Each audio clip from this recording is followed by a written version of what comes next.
My parents only contact me when they need money. My mom didn't even say hello. She barged into my apartment, pointed at my bank statements on the counter, and shouted, "Why aren't you answering our calls? We need $3,000 by tonight." My dad stood behind her like a bouncer who'd been emotionally outsourced. I was still holding a frying pan because I'd literally been cooking eggs. "Put that down," Mom snapped. "This is serious," I said. "You only show up when you want money." Dad scoffed. "That's an awful thing to say. Then name the last time you texted me to ask how I was."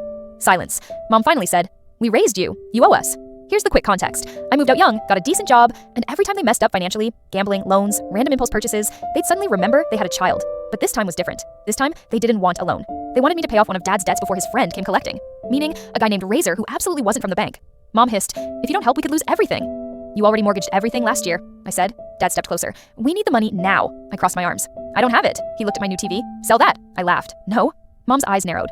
"We gave you life. You can give us one small thing," I said. "You didn't give me life, you gave me trauma and a weak immune system." She gasped like I'd slapped her spiritually. Dad snapped, "If you don't help, he'll come here." I shrugged. "Let him. Maybe he can teach you budgeting." Mom screamed, "You selfish child!" I pointed at the door. "You're projecting." That's when she grabbed her phone and called Grandma on speaker. "Your granddaughter is letting us be homeless." Grandma immediately replied, "Tell her to change the locks. He can sleep in his car like last time." I grinned. Mom ended the call instantly. Dad tried again, lowering his voice like intimidation was a discount. "We need this money, and we know you have savings." I stepped aside and let them see my desk drawer half open. Inside was a thick folder labeled, "Documents for when my parents act up." Mom blinked. "What is that?"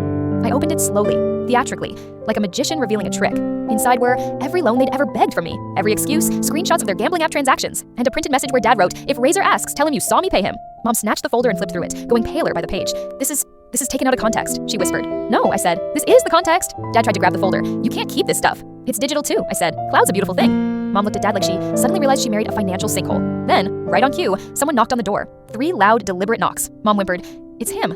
Dad froze. I walked over calmly and opened the door. It wasn't Razor, it was my landlord, holding a box of my delivered mail. "Hey, you dropped this downstairs," he said cheerfully. Dad nearly fainted. Mom sagged against my wall like a Victorian widow. When the landlord left, Mom whispered, "You're evil."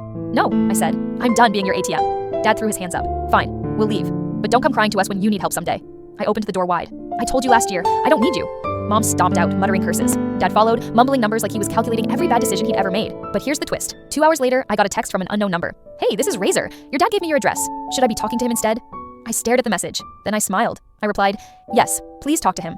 He owes you." He sent a thumbs up. I blocked the number and made popcorn. If my parents only show up when they need money, then I'm finally giving them something valuable, a problem they can solve without me.